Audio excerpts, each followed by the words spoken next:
भारतीय नेतृत्वले अन्तरिक्ष यानलाई चन्द्रमामा कसरी सफल अवतरण गराउने भनेर सोचिरहँदा हाम्रो नेतृत्व कसरी आफ्नो यसम्यानलाई बचाउने र मुद्दा कमजोर बनाएर सफल अवतरण गराउने भन्ने सोच्नमा तल्लीन हुनु अत्यन्त दुःखद छ।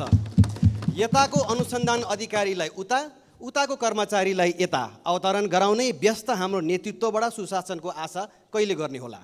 रेशम चौधरीले गृह मन्त्रालय मार्फत सम्मान्य राष्ट्रपतिज्यूलाई सम्बोधन गरी निवेदन दिनुभएकोमा महान्यायाधिवक्ताको कार्यालयको राय समेतका आधारमा प्रचलित कानुन बमोजिम नै नेपाल सरकार मन्त्री परिषदबाट गणतन्त्र दिवस 2080 का अवसरमा निजलाई माफी गर्नका लागि सिफारिस गरिएको तथ्य म प्रश्न गर्न चाहन्छु।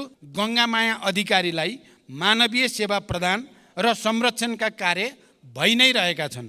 अस्पतालको विवरण अनुसार निजको स्वास्थ्य अवस्था सामान्य नै रहेको र उपचारका लागि सरकारले रु 37,47,000 उपलब्ध गराएको कुरा पनि म यहाँ जानकारी गराउन चाहन्छु। गत वर्षको यही अवधिको तुलनामा 26.6% वृद्धि भई 1539 अरब 36 करोड रुपियाँ पुगेको र यसले करिब 10 महिनाको वस्तु तथा सेवाको आयात धान्न पुग्ने अवस्था रहेको छ।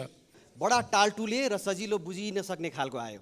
नक्कली भुटानी शरणार्थीको फाइल खोलेर नेपाली काङ्ग्रेसलाई साइजमा राख्नुभयो, ललिता निवास मार्फत समाजवादीलाई साइजमा राख्नुभयो, गौर हत्याकाण्ड मार्फत जसपालाई, अनि अब गिरिबन्धु मार्फत नेकपा एमालेलाई साइजमा राख्न ट्राई गर्दै हुनुहुन्छ।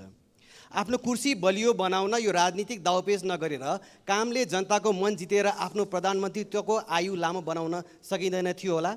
प्रधानमन्त्रीसँग प्रत्यक्ष प्रश्नोत्तर सम्बन्धी निर्धारित कार्यक्रमको लागि सोही नियमावलीको नियम 56 को उपनियम 1 बमोजिम बैठकको पहिलो 1 घण्टाको समय निर्धारण गरिएको व्यवहार जानकारी गराउँछु। मान्य सदस्यहरू, सम्माननीय प्रधानमन्त्रीसँग प्रश्न गर्न मान्य सदस्यहरूबाट नियमावलीको नियम 58 बमोजिम प्रश्नहरू प्राप्त भइसकेको व्यवहार समेत जानकारी गराउँछु। यस परिच्छेद बमोजिम प्रधानमन्त्रीसँग प्रत्यक्ष प्रश्नोत्तरमा स्पष्टीकरण सोध्ने व्यवस्था नरहेको पनि जानकारी गराउँछु। मान्य सदस्यहरू, अब म सम्माननीय प्रधानमन्त्री श्री पुष्पकमल दाहाल प्रचण्डलाई प्रत्यक्ष प्रश्नोत्तर कार्यको लागि रोस्टममा आमन्त्रण गर्दछु। मान्य सदस्यहरू, अब प्रधानमन्त्रीसँग प्रत्यक्ष प्रश्नोत्तर कार्यक्रम प्रारम्भ हुन्छ। सर्वप्रथम प्रश्नकर्ता मान्य श्री उदय शमशेर जवारालाई सम्माननीय प्रधानमन्त्रीसँग प्रश्न सोध्न अनुमति दिन्छु। सभामुख महोदय मार्फत सम्मान्य प्रधानमन्त्रीज्यूलाई प्रश्न राख्न चाहन्छु। उपत्यका भित्र बढ्दो जनसङ्ख्यालाई व्यवस्थित गर्न रिङ रोड बाहिर नगरहरू र गाउँसम्म जोडिने सडक विस्तार गर्न नेपाल सरकारले मापदण्ड बनाई सडक विस्तार आयोजना बनाए तापनि आवश्यक बजेट विनियोजन नहुँदा वैकल्पिक सडक र नयाँ बस्ती विकासमा समस्या परेको छ। साथै उपत्यकाको 35% भूगोल ओकटेने ललितपुर क्षेत्र नम्बर 1 लाई जोड्ने 3वटा सडकलाई मुआब्जा र विस्तारको लागि बजेट विनियोजन नगरी विधेयक गरिएको छ। यी वैकल्पिक सडक र नयाँ बस्ती विकासलाई आवश्यक बजेट व्यवस्थापन गर्न सरकारको योजना के छ? यति बेला आर्थिक इन्डिकेटर्सहरू सकारात्मकै छन्, भुक्तानी सन्तुलन पनि राम्रै छ, तर अर्थतन्त्र अवरुद्ध अवस्थामा छ। वैदेशिक लगानी र सहयोग बढ्न सकेको छैन। यस्तो अवस्थामा आन्तरिक लगानी बढाउनुतर्फ सरकारको प्राथमिकता हुनुपर्ने हो, त्यो पनि हुन सकेको छैन। एकातिर बैंक वित्तीय संस्थामा पैसा थुप्रिएको छ, तर साना तथा मझौले उद्योगहरू ऋण नपाएर गुनासो गरिरहेका छन्। अर्थव्यवस्थाको असन्तुलनलाई सम्बोधन गर्न सरकारको के तयारी छ? र अन्तिममा साथै प्रधानमन्त्रीज्यूको आउँदो चीन भ्रमणका प्राथमिकता र एजेन्डा के हुन्? धन्यवाद। अब सम्माननीय प्रधानमन्त्री श्री पुष्पकमल दाहाल प्रचण्डलाई उक्त प्रश्नको जवाफ दिन अनुमति दिन्छु। सम्मान्य सभामुख महोदय, प्रतिनिधि सभाका मान्य सदस्यहरूले यस सम्मानित सदनमा उठाउनुभएका प्रश्नहरूको जवाफ दिने नियमित कार्यतालिका अन्तर्गत म यहाँहरू समक्ष उपस्थित छु। सार्वजनिक जनसरोकारका विषयमा अत्यन्त उत्साह र चासोका साथ यस सम्मानित सदनमा भएका छलफलहरूमा सक्रियतापूर्वक सहभागी भई तथा महत्त्वपूर्ण प्रश्न, जिज्ञासा, विचार तथा सुझावहरू राख्नु भएकोमा सबै मान्य सदस्यहरूलाई म सुरुमै धन्यवाद व्यक्त गर्न चाहन्छु। यहाँहरूले विभिन्न समयमा उठाउनु भएका प्रश्न, जिज्ञासा, सुझाव तथा धारणालाई सरकारले गम्भीरतापूर्वक लिँदै आएको छ र गम्भीरतापूर्वक लिँदै जाने पनि छ। मेरो नेतृत्वमा सरकार गठन भएको यो अवधिमा सुशासन, सामाजिक न्याय र समृद्धिलाई मुख्य केन्द्रमा राखी राज्यका सम्पूर्ण शक्ति र सामर्थ्यलाई देश र जनताको हितमा अधिकतम परिचालन गर्ने प्रयास गर्दै आएको कुरा यहाँहरूलाई अवगत नै छ। सरकारको मुख्य जोड सङ्घीय लोकतान्त्रिक गणतन्त्रात्मक शासन व्यवस्थाको सुदृढीकरण, अर्थतन्त्रको पुनरुत्थान र सबलीकरण, सार्वजनिक सेवामा जनताको सहज पहुँच, भ्रष्टाचार नियन्त्रण र सुशासनको प्रवर्धन रहेको छ। नागरिकलाई शासकीय प्रणालीप्रतिको भरोसा र सरकारप्रति विश्वास दिलाउँदै सबैतिर आशाको सञ्चार गराउने हाम्रो निरन्तर प्रयास रहँदै आएको छ। यसै गरी विकास निर्माण कार्यलाई गति दिन, शान्ति प्रक्रियालाई यथाशीघ्र निष्कर्षमा पुर्याउन तथा स्वतन्त्र र सन्तुलित परराष्ट्र नीति अवलम्बन गर्दै राष्ट्रिय हित प्रवर्धन गर्न सरकार प्रतिबद्ध रहँदै आएको छ। यति जानकारीसहित अब म मान्य सदस्यले उठाउनु भएका प्रश्नहरूको जवाफ दिन गइरहेको छु। र पहिलो प्रश्न मान्य उदय शमशेर राणाले भर्खरै राख्नुभयो। काठमाडौँ उपत्यकामा पूर्वाधार निर्माणका आयोजना कार्यान्वयनका लागि चालु आर्थिक वर्षको बजेट तथा कार्यक्रममा रकम विनियोजन गरिएको छ। ललितपुर क्षेत्र नम्बर 1 लाई जोड्ने विभिन्न सडकको विस्तार र जग्गाको मुआवजाका लागि आवश्यक बजेट व्यवस्था गर्न सरकारले ध्यान दिनेछ। उत्पादन, उत्पादकत्व र रोजगारी वृद्धि गरी अर्थतन्त्रको पुनरुत्थान तथा उच्च दिगो समावेशी आर्थिक वृद्धि हासिल गर्ने र समष्टिगत आर्थिक स्थायित्व कायम गरी लगानीको वातावरणमा सुधार गर्न सरकार क्रियाशील रहिआएको छ।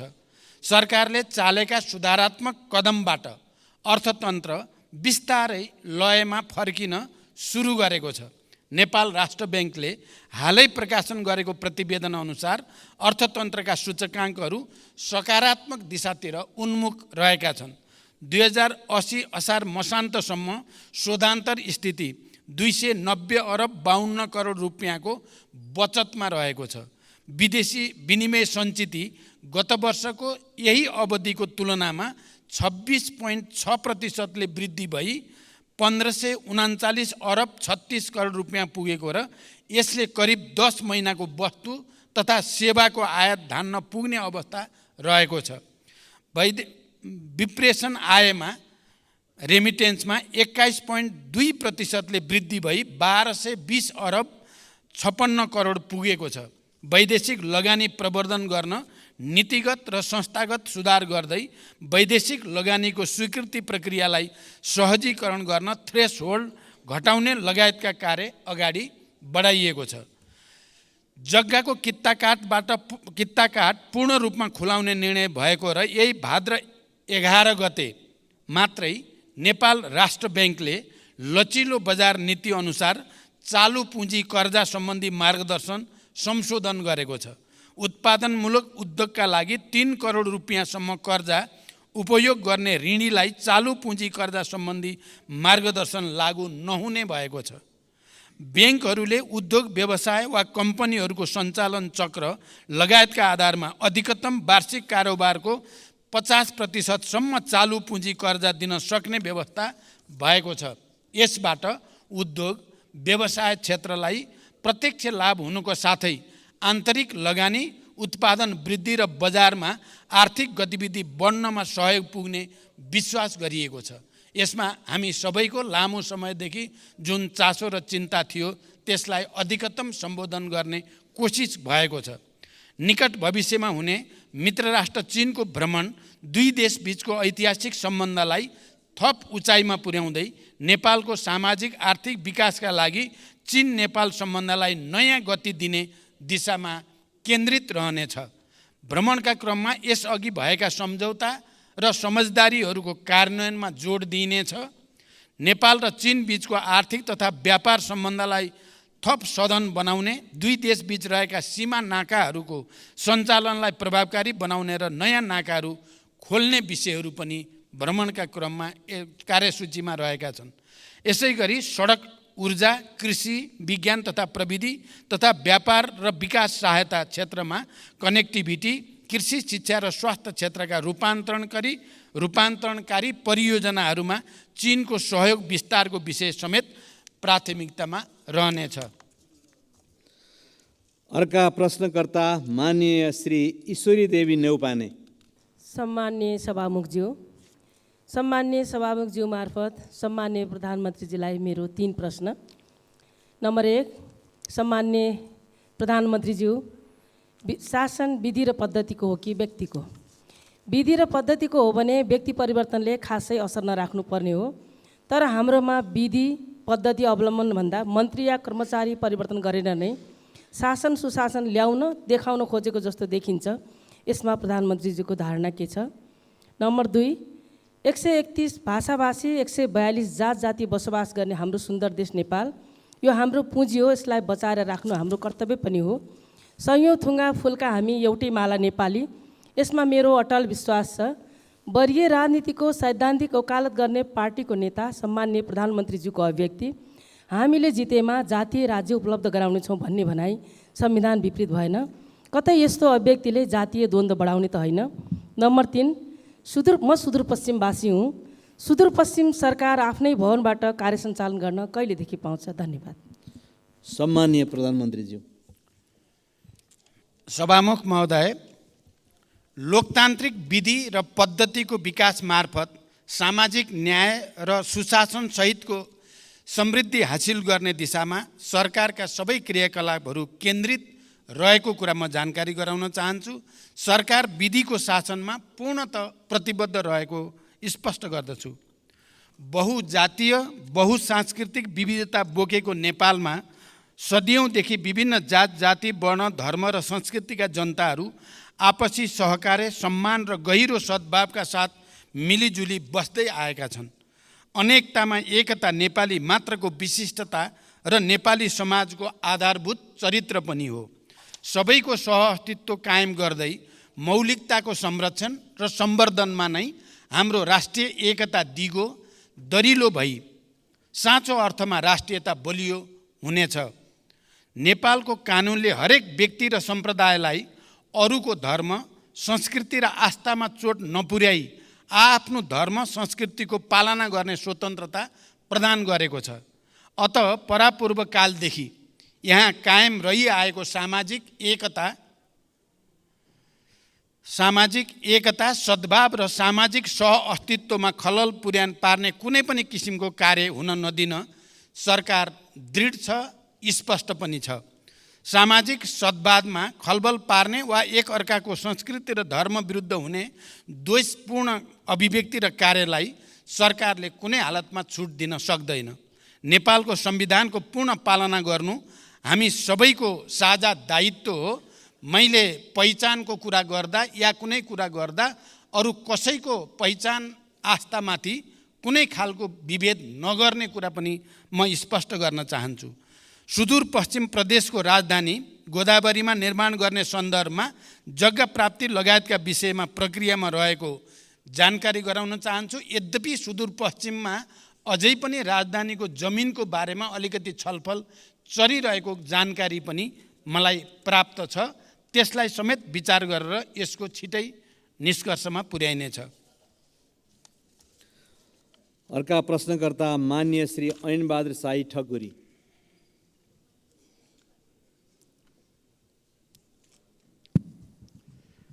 सम्माननीय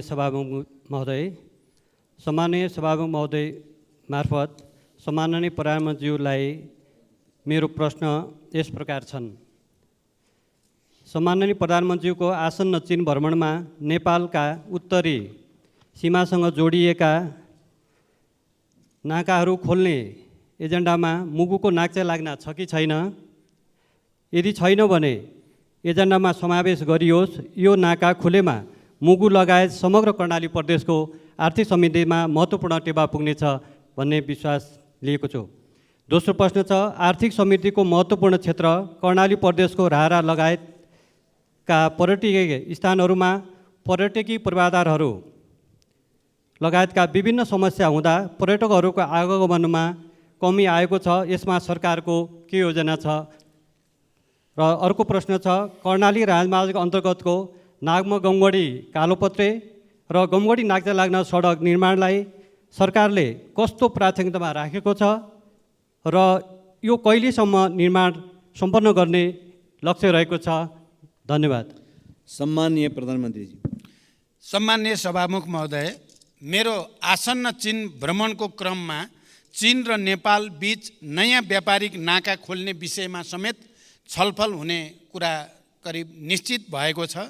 त्यस सन्दर्भमा मुगुको नाक्चे लाग्ना, जो मलाई धेरै पहिलेदेखि त्यसको बारेमा स्थानीय जनसमुदाय र जनप्रतिनिधिले कुरा राख्दै पनि आउनु भएको छ, त्यो विषय पनि मैले त्यहाँ कुरा उठाउने र त्यसबारेमा एउटा निष्कर्ष लिने मेरो कोसिस हुनेछ। पर्यटनको विकासका लागि आवश्यक पूर्वाधार निर्माणका कार्य सरकारको उच्च प्राथमिकतामा छन्।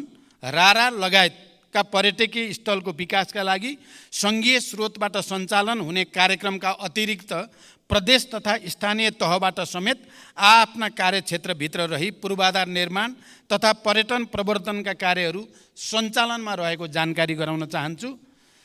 नागमा गमगढी र गमगढी नाक्चे लाग्ना सडकलाई उच्च प्राथमिकतामा राख्दै हाल विभिन्न खण्डहरूमा कार्य भइरहेको जानकारी म यो सम्मानित सदनलाई गराउन चाहन्छु। हाल नागमा गमगढी 6.5 किलोमिटर, कालोपत्रे र 8 किलोमिटर ग्राभेल स्तरमा स्तरोन्नति गर्ने गरी निर्माण कार्य भइरहेको छ। त्यसै गरी गमगढी नाक्चे लाग्नामा 12 किलोमिटर निर्माण कार्य पनि अगाडि बढिरहेको छ। अर्का प्रश्नकर्ता मान्य श्री ऋषिकेश पोखरेल।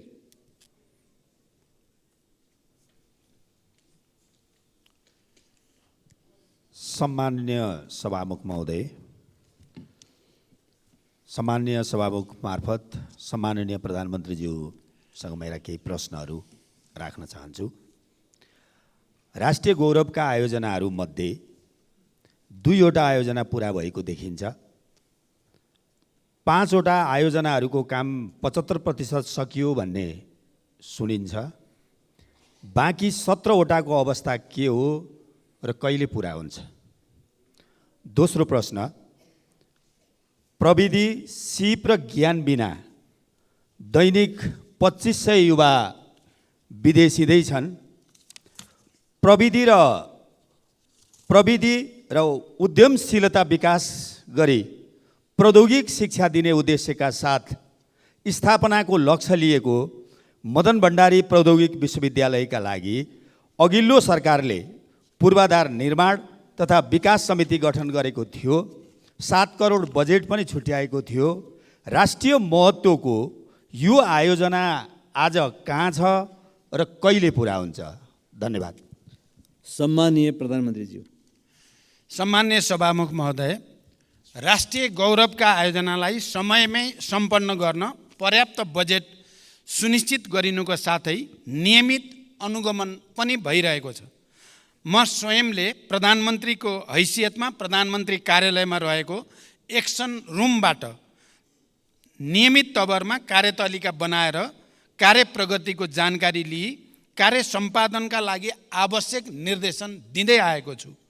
राष्ट्रिय गौरवका आयोजनामध्ये 2वटा सम्पन्न भएका, 14वटाको प्रगति 80% भन्दा माथि रहेको, 5वटाको प्रगति 50 देखि 80% सम्म रहेको र 2टाको प्रगति 50% रहेको स्थिति छ। हुलाकी राजमार्गका सम्बन्धमा चितवन र पर्सामा राष्ट्रिय निकुञ्ज क्षेत्रमा डिपिआर तयार लगायतका कार्यमा भएको ढिलाइका कारण यो आयोजनाको कार्य आगामी 3 वर्षभित्र सम्पन्न गर्ने नयाँ लक्ष्य निर्धारण गरिएको छ। पशुपति क्षेत्र विकास कोष आयोजनाको भौतिक प्रगति 66% भई समष्टिगत वित्तीय प्रगति 65.73 रहेको छ। लुम्बिनी विकास गुरु योजनाको हालसम्मको भौतिक प्रगति 88% र वित्तीय प्रगति 60.34% रहेको छ। निजगढ अन्तर्राष्ट्रिय विमानस्थल आयोजनाको प्रारम्भिक चरणको कार्यहरू मात्र भइरहेको र लगानी एवं निर्माणको उपयुक्त मोडालिटी भए पश्चात विमानस्थल निर्माण प्रक्रिया अगाडि बढाइनेछ। यस आयोजनाको लागि चालु आर्थिक वर्षमा रु 35 करोड विनियोजन भएको छ। मेलम्ची खानेपानी आयोजनामा श्रावण महिनामा आएको बाढीले पुनः हेडवर्क्स पुर्नुका साथै मेलम्ची बजारदेखि हेडवर्क्ससम्मको पहुँच मार्गमा क्षति पुगेको छ। मनसुन रोकिएको 1.5 महिनाभित्र क्षतिग्रस्त संरचनाको मर्मत सम्मार गरी मेलम्चीको पानी वितरणलाई सुचारू गरिने जानकारी गराउन चाहन्छु। सञ्चालनमा रहेका अन्य राष्ट्रिय गौरवका आयोजनाहरूलाई यथाशीघ्र सम्पन्न गर्न सरकारले जोड दिँदै आएको छ। मिति 2077 साल साउन 12 गते मदन भण्डारी प्रौद्योगिकी विश्वविद्यालय विकास समिति गठन भएको हो। समितिको समयावधि 2 वर्ष रहेकोमा सो अवधि समाप्त भएकोले नयाँ गठन आदेश जारी गरी विश्वविद्यालयको आवश्यक पूर्वाधार तयार गर्ने लगायतका कामहरू अगाडि बढाइनेछ। यस विश्वविद्यालयलाई चालु आर्थिक वर्षमा रु 2 करोड बजेट विनियोजन पनि गरिएको छ। अर्का प्रश्नकर्ता मान्य श्री आशा विक।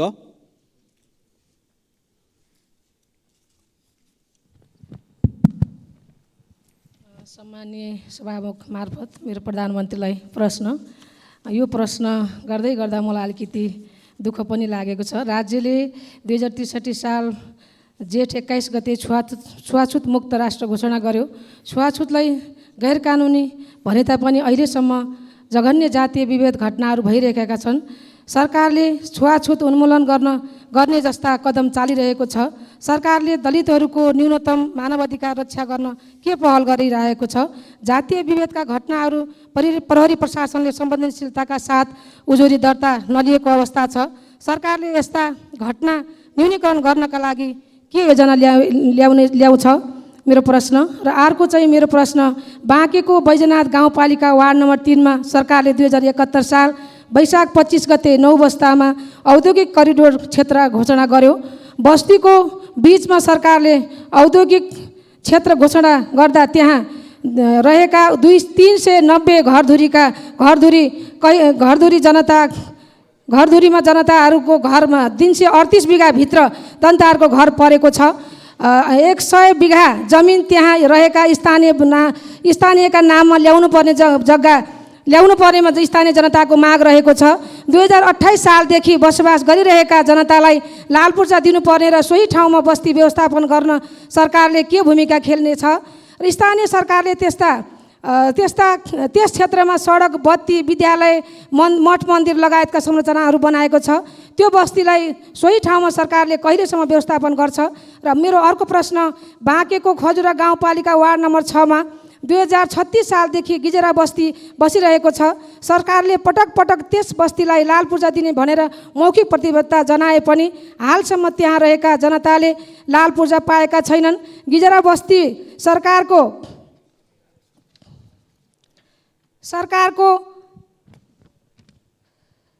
ऐलानी जग्गा र टन्डनको चिनी मिल रहेको क्षेत्रमा बसोबास गरिरहेका छन्। सरकारले बत्ती, पानी, विद्यालय लगायतका संरचना त्यहाँ पनि सबै ठाउँमा जनतालाई उपलब्ध गराएको छ। त्यस क्षेत्रका जनतालाई लाल पूर्जा कहिलेसम्म वितरण गर्छ सरकारले? र अर्को मेरो प्रश्न छ, सङ्घीय गणतन्त्र घोषणा भएको अवस्थामा सुदूरपश्चिम प्रदेशको राजधानी बन्छ वा बन्दैन? के यही हो गणतन्त्र? बन्ने भए कहाँ बन्छ? प्रदेश सभाबाट घोषणा भएको गोदावरी राजधानी बन्छ कि बन्दैन? बन्ने भए कहिलेसम्म बन्छ? किन घोषणा गरेको हिजो तपाईँहरूको पार्टी र एमाले पार्टीको संयुक्त घोषणा गर्दै आजसम्म किन मौन? जनता जान्न चाहन्छ। धन्यवाद। सम्माननीय प्रधानमन्त्रीज्यू। सम्मान्य सभामुख महोदय, मान्य सदस्यले सोधेका प्रश्नहरू उत्तरभन्दा पनि लामो जस्तो लाग्यो, तैपनि म संक्षिप्तमा उत्तर दिने कोसिस गर्छु। नेपालको संविधानले छुवाछुत तथा भेदभाव विरुद्धको हकलाई मौलिक हकको रूपमा सुनिश्चित गरेको छ। जातका आधारमा गरिने छुवाछुत तथा भेदभाव जन्य कार्यलाई गम्भीर सामाजिक अपराधको रूपमा लिँदै कानुन बमोजिम दण्डनीय हुने र त्यस्तो कार्यबाट पीडित व्यक्तिलाई कानुन बमोजिम क्षतिपूर्ति पाउने हकको प्रत्याभूति पनि गरिएको छ। सरकार यो मौलिक हकको पूर्ण कार्यान्वयनको लागि प्रतिबद्ध रहेको छ। यद्यपि मौलिक हकहरूको कार्यान्वयनका लागि सबै तहबाट अझै घनीभूत प्रयास पनि आवश्यक छ। यो समस्या देशको एउटा लामो सांस्कृतिक समस्या पनि भएको हुनाले यसको समाधानको निम्ति कानुनलाई प्रभावकारी कार्यान्वयनको निम्ति पनि सबै क्षेत्रको सहयोग अनिवार्य छ। जातीय विभेदका घटनामा प्रहरी प्रशासनले संवेदनशीलताका साथ उजुरी नलिएको भन्ने कुरामा सरकारको गम्भीर ध्यानाकर्षण भएको छ। यस्ता घटनाको छानबिन गरी दोषीलाई कारबाही गरिने र यस्ता घटना आगामी दिनमा हुन नदिन सरकारको गम्भीर ध्यान रहेको जानकारी गराउन चाहन्छु।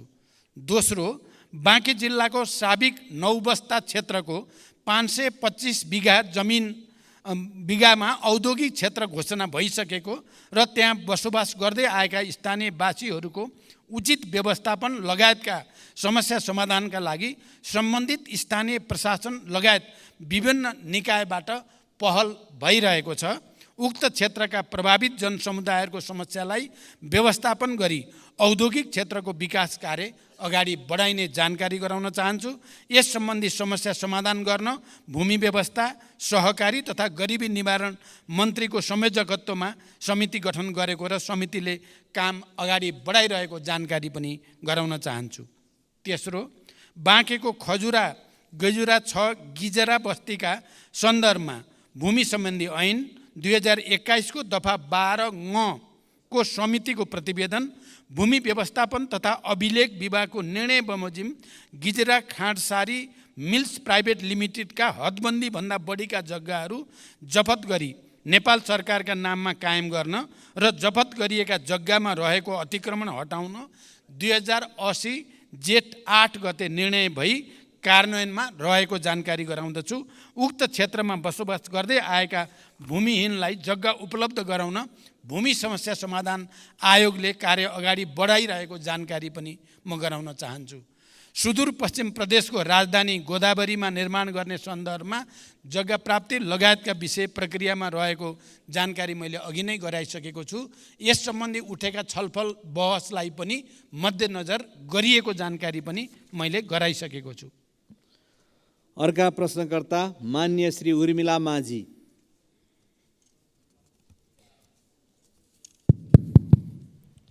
सम्माननीय सभामुख ज्यू मार्फत सम्माननीय प्रधानमन्त्रीज्यूलाई प्रश्न सोध्न चाहन्छु।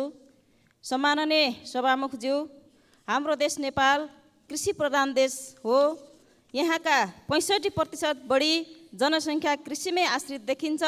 तर पछिल्लो अवधिमा नेपालको उत्पादनको हिस्सा घट्दै गएको मात्र होइन, सामान्य भन्सामा प्रयोग हुने सबै चिज आयातमा निर्भर गर्नुपर्ने बाध्यता खडा हुँदै गएको छ। कृषि क्षेत्रमा लगानी अत्याधिक हुने तर प्रतिफल अत्यन्तै न्यून हुने प्रक्रियाले गर्दा कृषिप्रति मानिसको आकर्षण र लगाव निरन्तर घट्दो छ। सरकारले उत्पादन वृद्धि गर्न र जनतालाई कृषिमै जीवन देख्ने गरी कृषि पेसालाई गर्विलो पेसा बनाउन कस्तो योजना निर्माण गर्दैछ? धन्यवाद। सम्मानीय प्रधानमन्त्री। सभामुख महोदय, सबल आत्मनिर्भर अर्थतन्त्रको निर्माणका लागि कृषि क्षेत्रमा गुणात्मक र रूपान्तरणकारी परिवर्तन सरकारको प्राथमिकतामा रहेको छ। कृषि क्षेत्रको उत्पादन र उत्पादकत्व बढाउन कृषि क्षेत्रमा आधुनिकीकरण, यान्त्रिकीकरण र व्यवसायीकरणलाई सरकारले उच्च रूपमा जोड दिँदै आएको छ। कृषि क्षेत्रमा विगतदेखि लगानी गर्दै आएको र यसबाट उत्पादन र उत्पादकत्वमा समेत केही वृद्धि भइरहे पनि अपेक्षित प्रतिफल प्राप्त हुन नसक्नुका कारणहरू पहिल्याउँदै उत्पादकत्व वृद्धिका लागि विभिन्न कार्यक्रमहरू सञ्चालनमा रहेका छन्। सरकारले प्रधानमन्त्री कृषि आधुनिकीकरण परियोजना लगायत प्रदेश र स्थानीय तह मार्फत उल्लेख्य रकम विनियोजन गरी कृषि क्षेत्रमा पर्याप्त साधन स्रोत परिचालन गर्ने नीति लिएको छ। कृषि उत्पादनको वृद्धिका लागि सिँचाइको सुविधाको विस्तारलाई जोड दिनुको साथै रासायनिक मलको आपूर्ति समयमै हुने कुराको सुनिश्चितता गरिएको छ।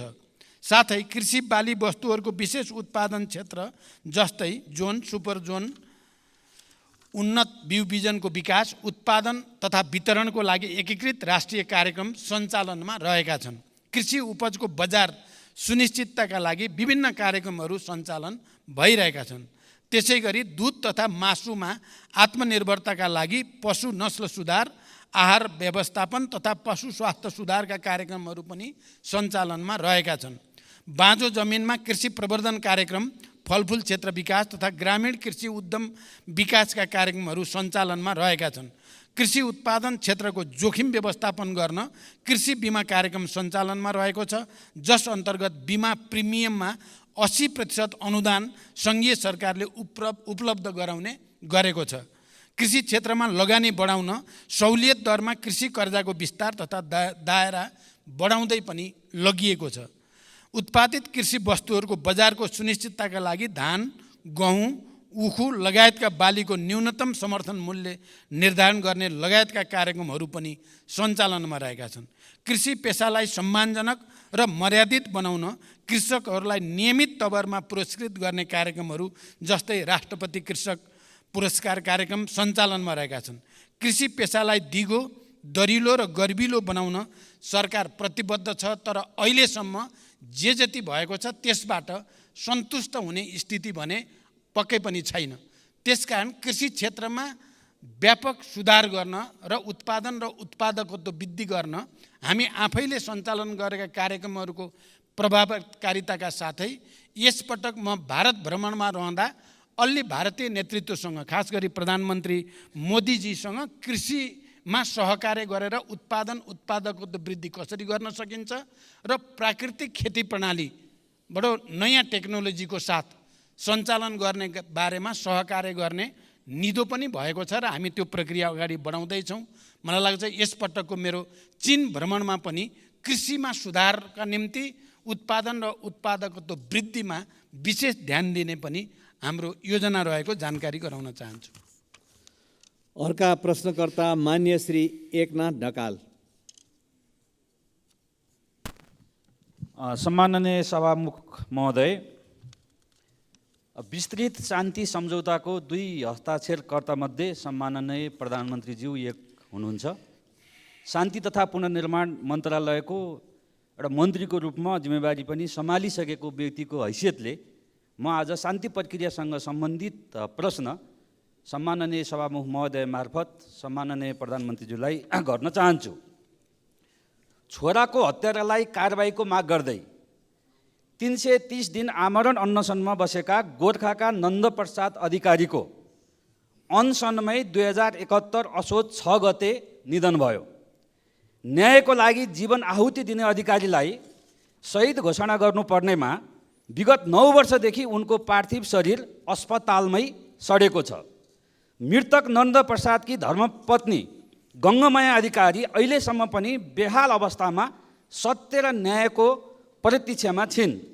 सरकारको नीति तथा कार्यक्रमको 176 बुँदामा शान्ति प्रक्रिया र सङ्क्रमणकालीन न्याय सम्बन्धी बाँकी काम 2 वर्षमा सम्पन्न गर्ने उल्लेख छ।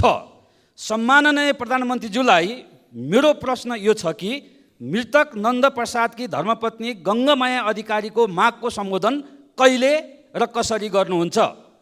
वर्षौँदेखि न्यायको लागि भनेर शान्तिपूर्ण अनसनमा बसेकी गङ्गमाया अधिकारीलाई भेट्नु प्रधानमन्त्रीज्यूको कर्तव्य हो कि होइन? कहिले उहाँलाई भेट गर्न जानुहुन्छ? शान्ति प्रक्रिया कहिले टुङ्गिन्छ? धन्यवाद। सम्माननीय प्रधानमन्त्री।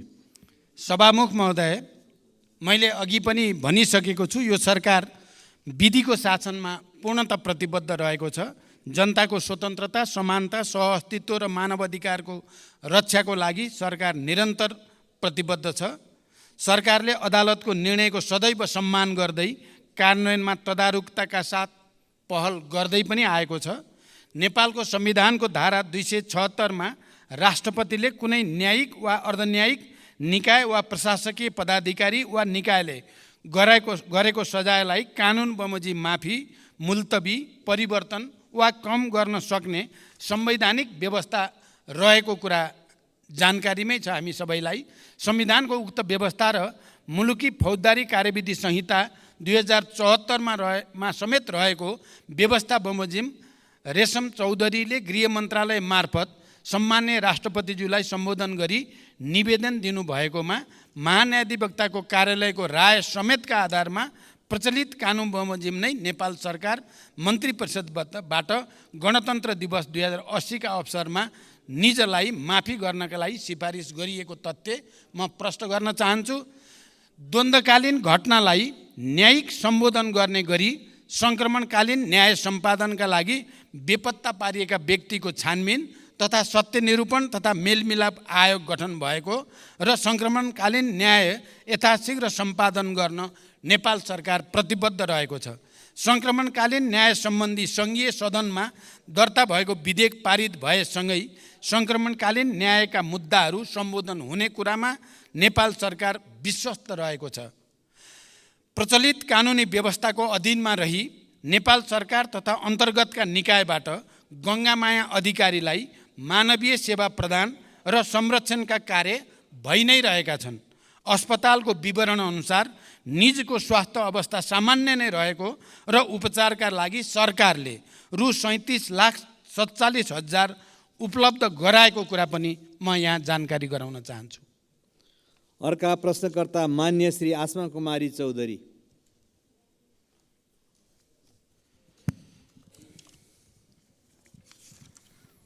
सम्माननीय सभामुख महोदय, सम्माननीय सभामुखज्यू मार्फत सम्माननीय प्रधानमन्त्रीज्यूलाई केही प्रश्न सोध्न चाहन्छु। नम्बर 1, आँखा पाक्ने रोग ओडा पालिका जिल्ला हुँदै देशैभरि फैलिएको छ। धेरै पालिकामा विद्यालयहरू बन्द गरिएका छन्। त्यसबाट अत्याधिक बालबालिका प्रभावित भएका छन्। स्वास्थ्य मन्त्रालय र प्रधानमन्त्रीज्यू स्वयं यसको निराकरणको लागि के गर्दै हुनुहुन्छ? नम्बर 2, नेपालले आर्थिक वर्ष 2079-80 मा भारतलाई 10 अर्ब 45 करोड रुपैयाँको बिजुली बिक्री गरेको छ। उक्त वर्ष 19 अर्ब 44 करोड रुपैयाँको बिजुली किनेको छ। सरकारले किन ठान्दैछ दोब्बर आपूर्ति भइरहेछ भन्न किन डराउँछ? त्यही बिजुली हामीले किन्दा महँगो र बेच्दा सस्तो किन? धन्यवाद। सम्माननीय प्रधानमन्त्री। सभामुख महोदय, देशका विभिन्न भागमा आँखा पाक्ने एक्युट भाइरल कन्जक्टिभाइटिस सङ्क्रामक रोग नियन्त्रण गर्न स्वास्थ्य तथा जनसङ्ख्या मन्त्रालयले देशभरका अस्पतालबाट अभियान सञ्चालन गरिरहेको छ।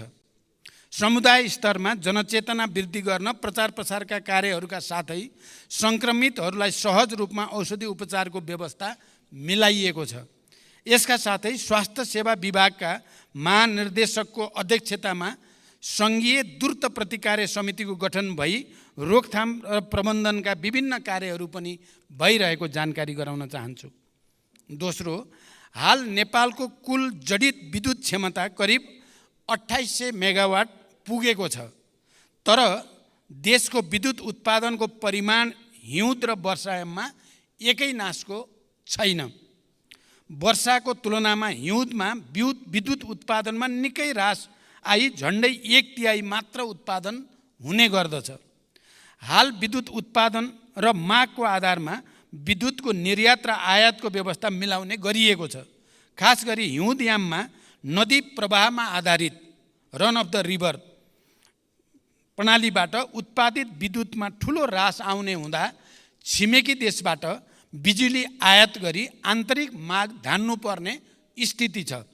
आगामी केही वर्षभित्रै विद्युतमा आत्मनिर्भर हुने उद्देश्यले स्वदेशमै पर्याप्त बिजुली उत्पादन गर्न विभिन्न स्तरका आयोजनाहरूको निर्माणलाई अघि बढाइनुको साथै विद्युत प्रसारण तथा वितरण प्रणालीको कामलाई पनि विस्तार गर्दै लगिएको छ। अहिले विद्युत आयात निर्यातको दर दैनिक रूपमा प्रतिस्पर्धा गरी तय हुने गरेको छ। यस वर्ष तुलनात्मक रूपमा हिउँदको समयमा अधिक सुक्खा हुन गई देशभित्रका विद्युत आयोजनाहरूबाट विद्युत उत्पादन कम हुन गएको छ।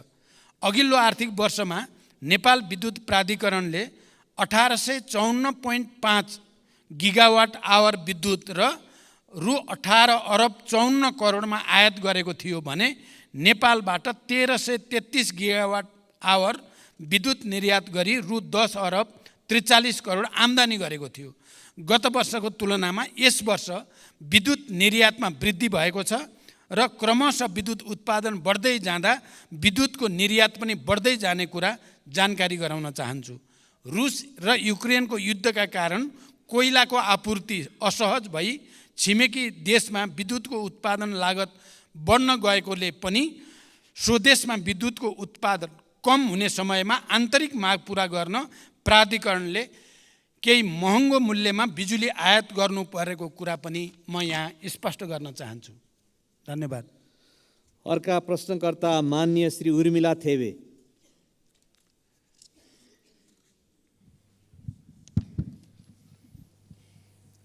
सम्माननीय सभामुखज्यू मार्फत सम्माननीय प्रधानमन्त्रीज्यूलाई केही प्रश्न सोध्न चाहन्छु। प्रश्न 3 वटा छन्। प्रश्न नम्बर 1, शिक्षाको लागत क्रमशः घटाउँदै गएर निशुल्क पार्नुपर्नेमा यो सरकारले त शुल्क झन बढाइरहेको देखिन्छ। शिक्षाको पहुँचबाट गरिबलाई अझ परै धकेल्ने नीति सरकारले किन लिँदैछ? सङ्घीय शिक्षा विधेयक संसदमा सदनमा कहिले दर्ता गर्नुहुन्छ? प्रश्न नम्बर 2, प्रत्येक दिन हाजिरी गर्न क्याम्पसमा आउनुपर्ने भएपछि त्रिभुवन विश्वविद्यालयका केही प्राध्यापकले विद्युतीय हाजिरी मेसिन नै घर लगेको, गायब गरेको, साथै तोडफोड गरेको भन्ने पाएको छ। सरकारले के गर्दैछ?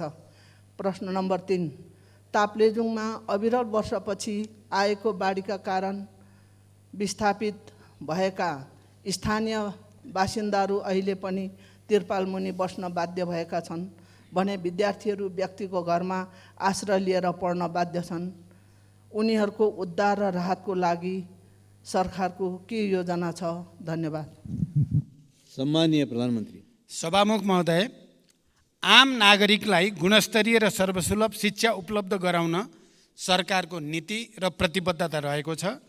विद्यालय शिक्षा सम्बन्धी कानुनलाई संशोधन र एकीकरण गर्न बनेको विधेयक छिटै नै संसदमा पेश गरिनेछ। सायद केही दिन अगाडि नै पेश हुन सक्थ्यो। जनताको चासो र हामीले त्यसलाई गहन ढङ्गले अध्ययन गर्नुपर्ने, परिमार्जन गर्नुपर्ने कारणले केही ढिलो भयो, तर अब छिटै त्यो सदनमा प्रस्तुत हुँदैछ। नेपालको संविधानमा उल्लेख भए बमोजिम आधारभूत शिक्षा अनिवार्य तथा निशुल्क र माध्यमिक तहसम्मको शिक्षा निशुल्क उपलब्ध गराउनका लागि सरकारले निशुल्क पाठ्यपुस्तक, आवासीय, गैर आवासीय, लक्षित समूह लगायतका विभिन्न प्रकारका छात्रवृत्ति, स्यानिटरी प्याड, दिवा भोज लगायतको व्यवस्था गरेको छ। सार्वजनिक विद्यालयमा कुनै किसिमको शुल्क लिन नपाउने व्यवस्था गरिएको छ। स्थानीय तहहरूले समेत आफ्नो बजेटमा शिक्षामा थप लगानी गर्दै गएका छन्। उच्च शिक्षा अन्तर्गत चिकित्सा शिक्षामा सरकारी लगानीका संस्थाहरूमा कुल सिटको 75% सिटमा विद्यार्थीहरूले निशुल्क अध्ययन गरिरहेका छन्। सार्वजनिक शिक्षालाई निशुल्क बनाई सबैको पहुँचमा पुर्याउनको लागि थप स्रोतको व्यवस्था गर्न सरकार प्रयत्नशील रहेको जानकारी गराउन चाहन्छु। स्वायत्त निकायको रूपमा त्रिभुवन विश्वविद्यालयका काम कारबाहीहरू त्रिभुवन विश्वविद्यालय ऐन 2049 बमोजिम सञ्चालनमा रहेका छन्।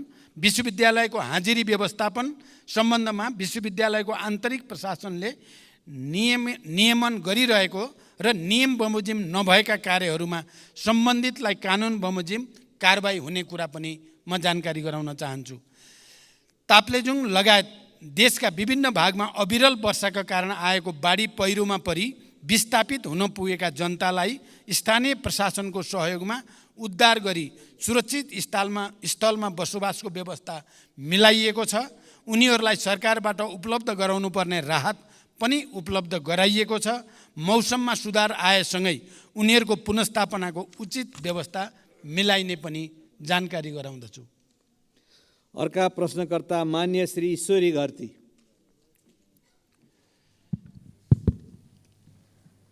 सम्मान्य सभामुख महोदय मार्फत सम्मान्य प्रधानमन्त्रीज्यूलाई केही प्रश्न सोध्न चाहन्छु। पहिलो प्रश्न, रोल्पालाई मुख्य आधार इलाका बनाएर 10 वर्षे सशस्त्र द्वन्द्वको सुरुवात गर्नुभएको सम्माननीय प्रधानमन्त्रीज्यू 3 पटक प्रधानमन्त्री हुँदा पनि रोल्पालीको जनजीवनमा परिवर्तन आउने गौरवका योजना दिन सक्नु भएन। रोल्पालीको त्यो ऐतिहासिक सहयोग प्रधानमन्त्री भएपछि बिर्सनुभयो भन्ने रोल्पालीहरूको गुनासो छ। त्यो गुनासोलाई कसरी सम्बोधन गर्नुहुन्छ? दोस्रो प्रश्न, जुम्ला लगायतका जिल्लामा स्याउ पाक्ने समय आयो। स्याउले बजार भाउ नै नपाउने अवस्था आउन सक्छ र आइरहेको पनि छ। यसको व्यवस्थापनमा सरकारको के योजना छ? र तेस्रो प्रश्न, 10 वर्षे सशस्त्र द्वन्द्वको क्रममा शहीद भएकाहरूको सम्झना र सम्मानका लागि दाङको घोराईदेखि रोल्पाको होलेरी घरतेगा हुँदै रुकुम पूर्वको हुकाम मैकोटसम्म पुग्ने 220 किलोमिटर सडक खण्डलाई वर्तमान सम्माननीय प्रधानमन्त्रीज्यूको चाहना र पहलमा शहीद मार्ग नामाकरण गरेर योजना अगाडि बढाइएको थियो। बजेट अभावमा योजना निकै कछुवा गतिमा भई अझै सम्पन्न हुन सकेको छैन। शहीद मार्गको मुख्य प्रवेशद्वारको रूपमा रहेको घोराईदेखि रोल्पा होलेरीसम्मको 31 किलोमिटरको सडक खण्ड अलपत्र र जोखिमपूर्ण भएको लामो समय बितिसक्यो। यसबारे सदनमा मैले 3-4 पटक कुरा पनि राखिसकेँ, तर सरकारले यो योजनालाई प्राथमिकतामा पारेन किन? रोल्पाको रुन्टीगढी गाउँपालिकाभित्र अहिले 4वटा चुनढुङ्गा खानी सञ्चालनमा छन् भने थप 4वटा खानी दर्ता भएर सञ्चालनको प्रक्रियामा छन्। हाल 200 भन्दा बढी टिप्पर सञ्चालनमा छन् भने पुरानो र नयाँ गरी 8वटा चुनढुङ्गा खानी सञ्चालनमा आउँदा दिनमा कम्तीमा 500 देखि 700 सम्म टिप्परहरू घोराई होलेरीको यही शहीद मार्ग भएर सञ्चालनमा आउनेछन्, जसले गर्दा उक्त सडकमा अन्य गाडीहरू सञ्चालनमा आउन निकै बाधा पर्ने र हाल परिरहेको पनि जानकारी गराउँछु। त्यसैले सो क्षेत्रमा वैकल्पिक औद्योगिक मार्ग बनाउने र घोराई होलेरीको 31 किलोमिटर सडकलाई कालोपत्रे गर्दै शहीद मार्ग योजना समयमै सम्पन्न गर्न सरकारको के योजना छ? धन्यवाद। सम्माननीय प्रधानमन्त्री। सभामुख महोदय, नेपालको राजनैतिक आन्दोलनमा रोल्पा जिल्लाको विशिष्ट र ऐतिहासिक योगदान रहेको कुरामा कसैको विमति हुने छैन। इतिहासका हरेक कालखण्डमा रोल्पाली जनताको वीरता र साहसको उच्च प्रशंसा हुनेछ भन्ने मेरो विश्वास छ। विकास र जनताको जीवनस्तरमा रूपान्तरणका लागि विगतदेखि नै उच्च प्राथमिकता सरकारले दिँदै आएको छ। मानव विकासमा पछाडि रहेका कर्णाली प्रदेश, सुदूरपश्चिम प्रदेश, मध्य प्रदेश, रोल्पा, रुकुम लगायतका जिल्ला तथा क्षेत्रलाई विकासको मूल प्रवाहमा ल्याउन र ती क्षेत्रमा पूर्वाधारका संरचनाको विकासका लागि सरकारले प्राथमिकताका साथ कार्यक्रमहरू सञ्चालन गरिरहेको जानकारी गराउन चाहन्छु। जुम्ला जिल्लाको विकासलाई सरकारले प्राथमिकतामा राख्दै स्याउको सुपर जोन तथा पकेट क्षेत्रहरू घोषणा गरी आवश्यक सहयोग तथा सहुलियत प्रदान गर्दै आएको छ।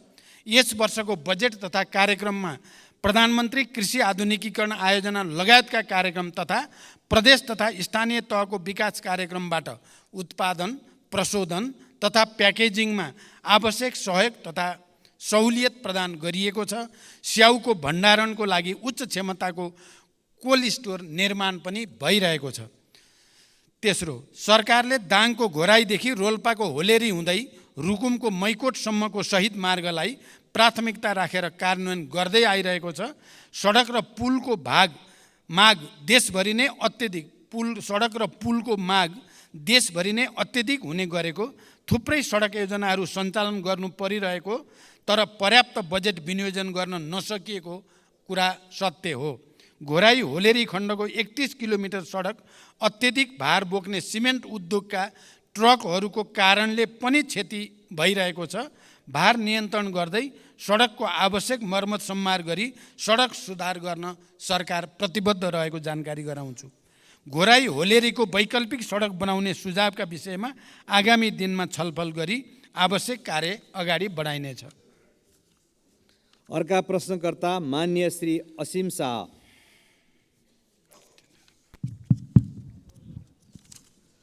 सम्मानीय सभामुख मार्फत सम्मानीय प्रधानमन्त्रीज्यूलाई प्रश्न सोध्न चाहन्छु। सम्मानीय प्रधानमन्त्रीज्यू, यही रोस्ट्रमबाट केही समय अगाडि भुटानी शरणार्थी प्रकरणमा यो त ट्रेलर हो, पुरा फिल्म गजब आउँछ भनेर भन्नुभएको थियो। हामीले बडा आशाका साथ हेरिएका थियौँ, तर जब जे आयो बडा टालटुले र सजिलो बुझिन सक्ने खालको आयो।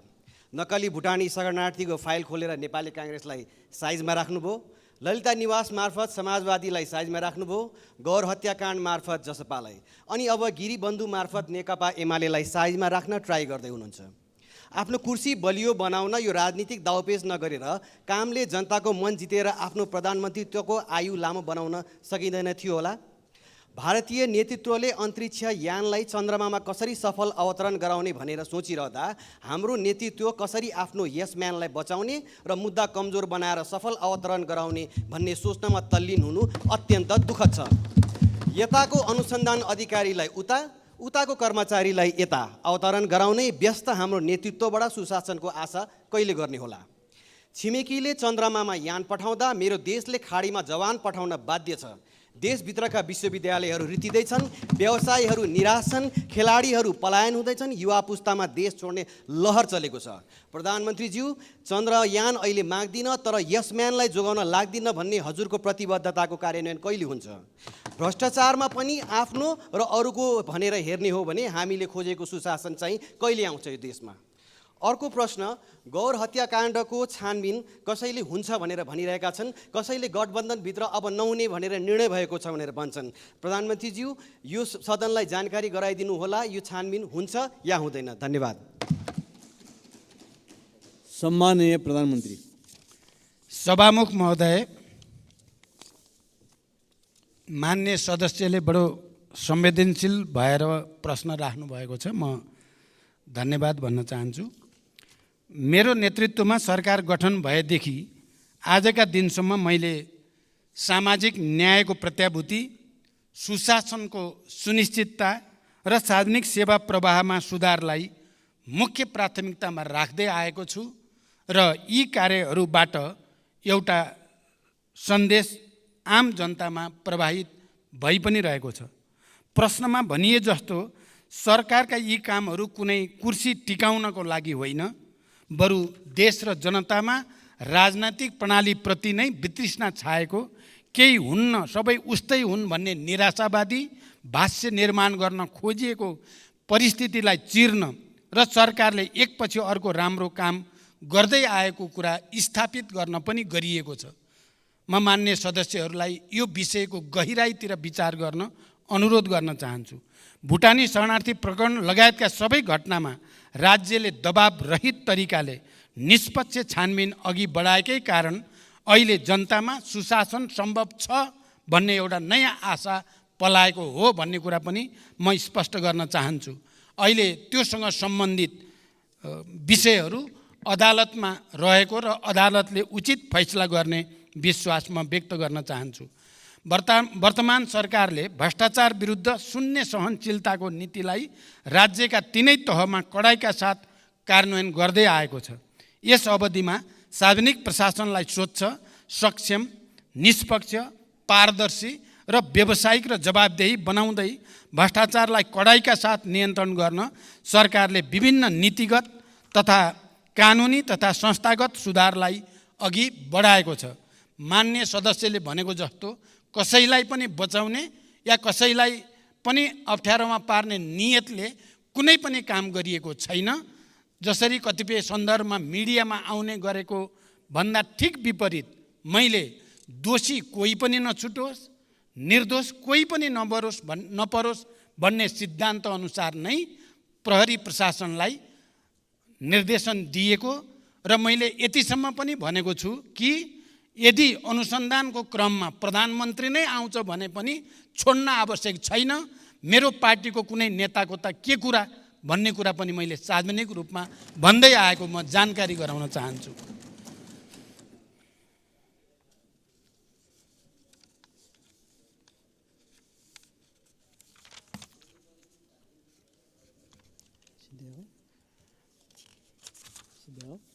सबै किसिमका भ्रष्टाचारलाई तथ्य र प्रमाणको आधारमा अनुसन्धान छानबिन गरी दोषीलाई कानुनको दायरामा ल्याउन सरकार अहिले पनि उत्तिकै प्रतिबद्ध छ।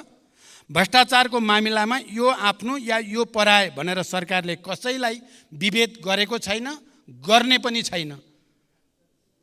कानुनी समानताको सिद्धान्तलाई सरकारले पूर्णतः आत्मसात गरेको छ, गरिरहनेछ। सभामुख महोदय, मान्य सदस्यहरूले राख्नुभएका सारगर्भित प्रश्नहरूका बारेमा संक्षिप्त रूपमा मैले सरकारको तर्फबाट प्रधानमन्त्रीको हैसियतले स्पष्ट पार्ने कोसिस गरेको छु।